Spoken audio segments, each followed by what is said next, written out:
Welcome to the Impactful Leadership Show. I'm your host, Greg McDonough. John Lennon once said, "A dream you dream alone is only a dream. A dream you dream together is reality." Join me as we connect dreams to reality by chatting with innovators from around Washington, D.C. Our show is proudly sponsored by the D.C. chapter of the Entrepreneurs Organization. This is the Impactful Leadership Show. Welcome, everybody. Welcome to the Impactful Leadership Show. This is Greg McDonough, your host. I'm the CEO of Blackburn Capital Advisors and the chapter president of the Washington, D.C. chapter for the Entrepreneurs Organization. Today, we have Sonja Caison as our guest. Welcome, Sonja. Thank you, Greg. Glad to be here. It's great to have you. Sonja is a self-described intriguing entrepreneur, the former chairman and board member of the Mount Vernon Lee Chamber of Commerce and a franchise owner of the Cleaning Authority. Welcome again. Thank you. That is me. I'm active in my church as well with our entrepreneurship ministry, and the community is important to me. They have really supported my franchise, so it's always great to be able to find different places where I can give back. Absolutely. Absolutely. Well, let's jump right into a discussion around leadership. I would love to hear from you about any misconceptions that you've seen in leadership and or entrepreneurship in general. Sure. So this is a fun topic. I guess the first thing that comes to mind that was a surprise for me in terms of leadership. I started my company now, it's coming like 18 and a half years. So I was in my early 30s when I started. And I was very active to give people opportunity to grow to the point that I would sometimes even promote them to say, okay, this is going to be a great opportunity for you. And I really learned that the biggest surprise is that people need to want it themselves as opposed to me kind of dragging them along the way. I really needed to show them that the opportunity is there, but then have the patience to wait for them to see that this is something they can do, and then allow for them to really come to me to say, yes, they're ready to move into that opportunity. Makes it easier for them, makes it more enjoyable for me as well. So that was a surprise. I was also surprised by how much consistency plays a role in my company. I own a residential cleaning company. And I was surprised in my franchise that I have one of the lowest turnover of franchise-wise and in Canada. And I think it's because my office is very consistent. We have certain procedures that I put in place. And the staff kind of knows what to expect. They know what their morning routine is going to be. They pretty much know how it's going to work. They know that people are going to be treated the same to a certain degree. They know how discipline is going to happen. So if they are out of line, they kind of know what to expect. So that seems to have really kept my turnover lower, which has been nice. And then the final thing, which is really kind of sad, but I know this, but I was a director at the NASDAQ stock market. So I was used to being a leader and everything that comes along with having that title. But building a business as big as I've built it, I was surprised to see how much my world has created the impact. So when I went we had a company picnic, and to look around and see all of my employees, see all of their kids, see the spouses, the cars, everything else that is kind of dependent on my company, on me, on my leadership, getting this right, I think was kind of a nice little come home to Jesus moment that I really needed to understand. Look, you've got to make these decisions, and you better make the right ones because there's a lot of people dependent on you. That's certainly true. It reminds me of my childhood. My father ran a construction engineering business for, I don't know, 30 years. And every year they would do an annual retreat and they would go somewhere. And it wasn't just the employees, but it was their partners and their spouse and their kids. And I asked my dad, when I was in college, I said, why are you putting that much money into your retreats? And he said, it's not about the employee, it's about the kids and the spouse and the partners, so that when you do need to work late that one time or those 10 times, that they understand they're part of the community. That's awesome. Let's rewind Absolutely. just to one of your second point about consistency. Sonja, I suspect you didn't come into your business with that mindset, and you probably learned that. I'm putting words in your mouth, so correct me if I'm wrong, but you probably learned it the hard way. Can you talk to us a little bit about some of the lessons learned early on in your journey? Yeah. So in my world, when something, happens, which unfortunately usually is something negative happens, and then there's a consequence to that. And what I've learned is that the staff watches what happens in that environment. And for whatever reason, if I don't know that they're watching, they will remember how I treated Mary versus what happened with Jane. And in the beginning, of course, of my business, I didn't have managers, it was just me. So everything was based on the decisions that I was making. So yes, they said, well, wait, last time this happened, you handled it this way. And they brought it to my attention. I did have an open door policy, so I was open to that feedback.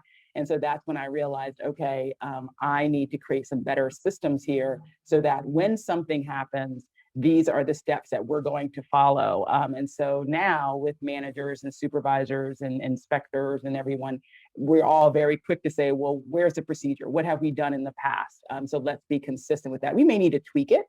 Sometimes things happen that we do need to tweak, but we always start with the baseline of this is what we've done in the past, and this is what we want to be consistent with so that everyone is being treated in somewhat of a fair manner. That's powerful. And did those systems initially come from your franchisor, or? So the franchisor provided an overview, meaning, okay, this is where the territory is you're going to work in. This is an idea of how you're going to go about and get the customers. But, and even now, I think there's legislation on it. They stay away from the employee piece because we are 100% independent, and they don't want a scenario where it could be misunderstood that the franchisor has control over the employee. So the employee piece is 100% our baby in terms of how we want to run that, how we discipline, all of that. They'll give you ideas. They may give you a rough template, here's an employee manual, those type of things. But it was really between myself and my lovely employment attorney to figure out some things along the way, especially if I made a mistake. And so then certain procedures, of course, became very quick to be adapted. Understood. Yeah, there's somehow that works out for good or for bad, right? That's right. That's right. And I'm thankful for it. I mean, because once it's done, it's done. So, the time, the money that I may spend with an employment attorney to draft something up to say, okay, this is how we handle this, it's done. So then when the next person comes, the scenario will, the name may be different, but the scenario pretty much is the same. And then I can just tweak it to that employee. Well, and it's also, your best practice of referring back to those procedures and it's not just something that gets stuck in a drawer and forgotten about and then is made up on the fly again. No, it's a living document. Yeah. It's such a living document that even if a new manager comes on board, they get the manual. And so of course they think like you do, that it's just something that they receive. But when we have our manager meeting, I'll say, okay, let's pull out the manual. Let's turn to this section. And then, they're always surprised. Oh, I'm like, yeah, no, we refer back to it because if it needs to be tweaked, let's get it tweaked. But otherwise, this is 100% the procedures that we have in place in terms of how we're going to handle something. Excellent. So let's jump back to the first thing you brought up around people and people wanting to take on more responsibility versus us entrepreneurs pushing them towards responsibility. Any indicators or signs that you see within your employees of when they're sort of ready for a next step or a transition or a change? To be perfectly honest, Greg, it's kind of embarrassing. Yeah, no, I have to ask them. So I really, at this stage, I will say, we have this position open. Who do you guys think is the best person? So really the middle level is really the ones who identify who's coming up in the ranks because they're out in the field, they can kind of see it. And then they're also kind of talking to them. I think it made a difference once I had managers because for some reason, when they saw me in the role, they just saw owner and they thought it wasn't attainable. But the moment I started promoting from within, although it was painful, but once I started getting the folks in the positions, then they could see themselves and then it kind of opened up the door a little bit more. We're both doing the same jobs, but for some reason, me doing the job, they just see owner doing the job versus if they see, Sarah doing the job and Sarah was a cleaner, then they think, oh, well, then I can do it too, because Sarah used to be a cleaner. Yeah, they could see the path. They could see a path of That's right. promotion.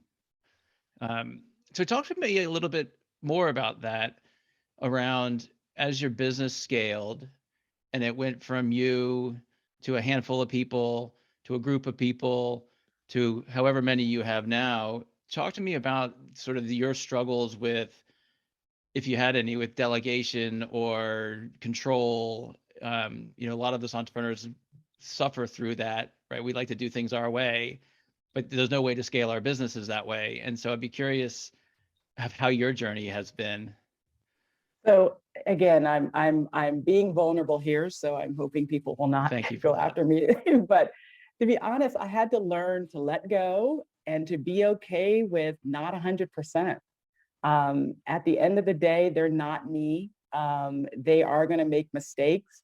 It is going to cost my company money, and I just need to continue to move forward with that. I think and again, this sounds very scary, but once I lowered my standard a little bit and gave a little bit more grace, it seemed we grew faster and everyone was much happier. So again, it's a hard thing to swallow because I'm in a residential cleaning business. So when my customers are saying they want 100%, they want perfection, I then have to have the kind of conversation to say, well, even if we do 90% or 95, which is usually an A, that still means there's 5% or 10% that may not have been done correctly. And so are we going to focus on the 10% and maybe lose a good employee? Or can I just, hurrah for the 90% that we did? So I think those are lessons that I've learned. I normally don't talk about it too much because it really is not something that people want to say. We always do 100 or 150. But in my world, I'm thrilled with the 90, and I can grow a pretty successful business with us getting to that number. That's fantastic. And I appreciate you being vulnerable. It is a difficult topic for sure. So changing gears a little bit, Sonja, you with your business have been inside people's homes for the last 18 years. And only recently have the rest of us through Zoom and other ways been in our other people's homes. Any reflections over the last 2 years? I know we're all kind of tired of talking about coronavirus and the pandemic, and hopefully we're at the end, but I'd love to hear some of your insights or aha moments that have come through these last 2 years. It's what I find interesting is one of my territory. I can see how some folks can adapt real quick and others not so much. And so for me to kind of have grace that if they're screaming, because Zoom isn't connecting or whatever it may be, just give them a little bit of time because I can see it. I can just, based on the demographics where they are, I can just see that this is just not their strength. So we've adapted now, of course, where we do some estimates in person because some people are just more comfortable. They just want to be able to see a person. And then we still do others that are virtual. Even the crew, the crews for us, we were used to being in our happy place. You were not home when we came to clean. It was beautiful. We could clean your home and then you would come home and everything would be done. Now we have, 2 dogs, 4 kids, husband, wife, everybody trying to do Zoom, and we're trying to run a vacuum cleaner. So it has been a little bit more challenging. So there's been a lot more conversations to say, we need a win-win here. We need a time that we can come in, take care of your home. And so there's been a little bit more communication on that and just trying to have more grace during this time for both of us, from clients on our part and then on our part, of course, to clients as well. Interesting. Yeah, I had that situation yesterday. I had a Zoom call in the morning and a vacuum behind me and the dog on the back of the bed. Yeah. Switching gears a little bit. I know from our friendship that you're a big learner and a book reader. I'm curious what's the book on your nightstand today? So right now I'm using more Audible. So because of just some dynamics that are going on in my life. So Audible has been great. I actually do the membership, $9.99 or whatever it is a month. I get a new book every month. So whether it's Wayne Dwyer, I usually will always search for something on him. I do love any of Oprah's The Path Made Clear. I like listening to that because it helps me. I guess really what I'm realizing in myself is more spiritual right now, or things to keep me in a calm state. I think that's the biggest thing that if you ask my staff, wow, Sonja has changed in the last 5 years. It's just really realizing what matters and getting back to a calmer state. And so knowing what my triggers are so that when something happens, whether it's with a customer or an employee, I can be conscious of the fact that, oh, that just triggered me. Take a second. Okay, now handle it, versus handling it out of fear before, or, frustration, whatever it may be. Fantastic. Let's dig into that because I am similar in knowing triggers and understanding myself. Um, when did that occur for you? You said 5 years. Is there a specific moment that you remember, or something that you learned, or a book that you read, or you just woke up one day and it was there you were? Yeah, I wasn't happy. I wasn't happy. I was snapping. I was frustrated. I just felt overwhelmed.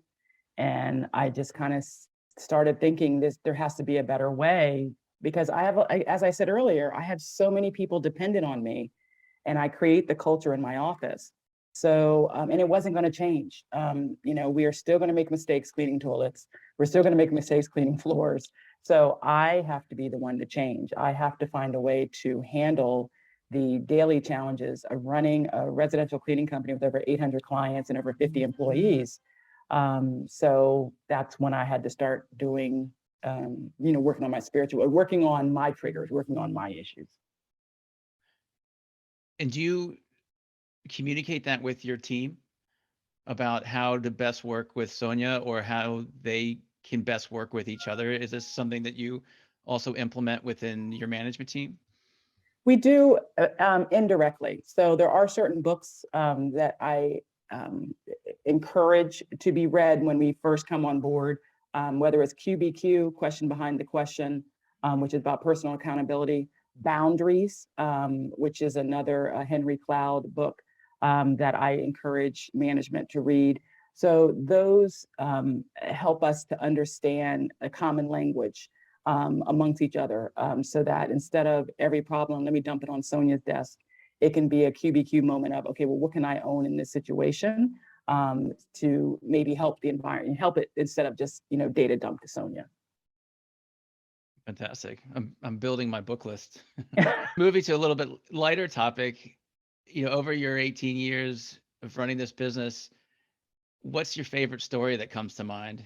Either could be Mm. your personal journey, could be an employee, could be a client, it could be at an event, a networking thing. Anything just makes you chuckle? Yeah. Yeah. Actually, there was one, and this is a really positive one. So I acquired a new office, as you remember. And when that happened, it meant that I needed to promote someone. And there was a young lady who was already an inspector, but I needed to promote her to assistant manager to help me with some other things. And what was nice, and a moment I'm never going to forget, is when I announced it to the entire staff that she got promoted, the entire staff applauded. And I have never seen that happen. I, haven't seen it happen since, actually. And so I just really thought that it was the right person, because it was a difficult decision, because it meant I actually had to promote somebody who had been with me longer, but just didn't have the right skill set over her. So I was really nervous about doing that. But to see the staff respond that way, I was pleased. And that was just a nice moment. And of course, she was very humble and accepting their applause. But I thought that was a nice moment. I don't think I'll ever forget that. Yeah, it's magical. Yeah. Magical. So, tell us a little bit about yourself. Where you're from, how you ended up at the Cleaning Authority. Give our audience a little taste of Sonja's childhood to today. Oh my. So Virginia girl, pretty much. I was born in Philadelphia. My parents moved me here when I was 3. Went to undergrad at Radford, got my MBA from George Mason. Um, and I worked here in Virginia, and I worked my way up in corporate America and worked at the NASDAQ stock market. Great job, great bosses, always had really great experience until my last boss. And I'd never had a bad boss. And then once I got her, I was like, oh, this is what everybody's talking about. And that's what got me starting to think about entrepreneurship. Nobody in my family was an entrepreneur. So I started taking classes through the Small Business Administration and learned about franchising. And I thought that would be a good route for me because I like systems, like following procedures, and it, in theory, has a higher success rate. And since I had limited capital and I didn't want to move back in with my parents, I figured this was the best way for me to go into the world of entrepreneurship. I was in my early 30s. I really felt that if it didn't work, I would just go back to working in corporate America. And, 18 and a half years later, still here, which is pretty cool. That's very cool. So relive that conversation with your parents when you said, Ooh, hey, oof, I'm going to leave the oof, NASDAQ to start a oof. franchise. Yeah, not even just that. I'm leaving, and again, I'm an African American woman who parents worked very hard, of course, to get her through college, because I really wasn't that great of a student, but nonetheless, I got through. And so they're pleased. I got the MBA. That got the perfect corporate job, flying all over the world to Singapore and to Poland and all sorts of places that NASDAQ sent me. So when I did have the conversation, not only am I going to quit corporate America, but I'm going to clean toilets for a living. Yeah, it didn't go that well.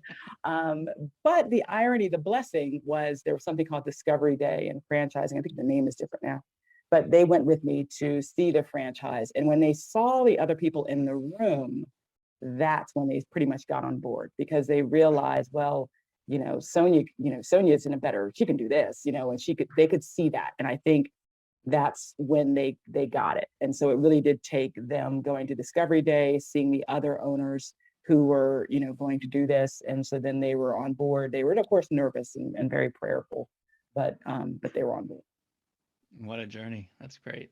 Yeah, it's nice because this business gave me the time to spend with them. I mean, my dad passed in December, and so of cancer, and so to be able to spend basically a year with him through that stage and helping my mom now, I would never have the flexibility that I have without this business, and so I am very, very grateful for that. That is one of the powerful opportunities of entrepreneurship, is being able Yes. to